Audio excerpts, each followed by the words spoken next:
അയോധ്യ രാമക്ഷേത്രത്തിനുള്ളിൽ നിസ്കരിക്കാൻ ശ്രമം. അതീവ സുരക്ഷാ മേഖലയിൽ പ്രകോപനത്തിന് ശ്രമിച്ച കാശ്മീർ സ്വദേശിയെ സുരക്ഷാ ഉദ്യോഗസ്ഥർ പിടികൂടി.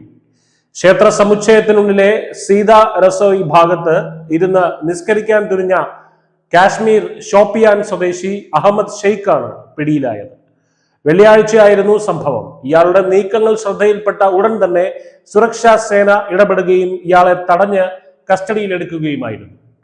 ചോദ്യം ചെയ്യലിനായി ഇയാളെ പ്രാദേശിക പോലീസിന് കൈമാറിയിട്ടുണ്ട്. പിടിയിലാകുന്ന സമയത്ത് ഇയാൾ മുദ്രാവാക്യം വിളിച്ചതായും റിപ്പോർട്ടുകളുണ്ട്. മകരസംക്രാന്തി ആഘോഷങ്ങളും രാമക്ഷേത്ര പ്രതിഷ്ഠയുടെ 2ാം വാർഷികവും അടുത്തിരിക്കെയാണ് ഈ സുരക്ഷാ വീഴ്ച ശ്രമം നടന്നിരിക്കുന്നത്. നിലവിൽ അയോധ്യയിലുടനീളം കനത്ത ജാഗ്രതയാണ് പുലർത്തുന്നത്. അജ്മീറിലേക്ക് പോകുകയായിരുന്നു താൻ എന്നാണ് ഇയാൾ പോലീസിന് നൽകിയ പ്രാഥമികമായിട്ടുള്ള മൊഴി. സംഭവം അതീവ ഗൗരവത്തോടെയാണ് സുരക്ഷാ ഏജൻസികൾ കാണുന്നത്. ഇയാളുടെ സന്ദർശനത്തിന് പിന്നിൽ വ്യക്തമായിട്ടുള്ള ഗൂഢാലോചന ഉണ്ടോ എന്ന് കണ്ടെത്താൻ കേന്ദ്ര ഇന്റലിജൻസ് ഏജൻസികൾ അന്വേഷണം ആരംഭിച്ചു. മുതിർന്ന പോലീസ് ഉദ്യോഗസ്ഥർ ക്ഷേത്രത്തിലെ സുരക്ഷാ ക്രമീകരണങ്ങൾ നേരിട്ടെത്തി വിലയിരുത്തിയിട്ടുണ്ട്.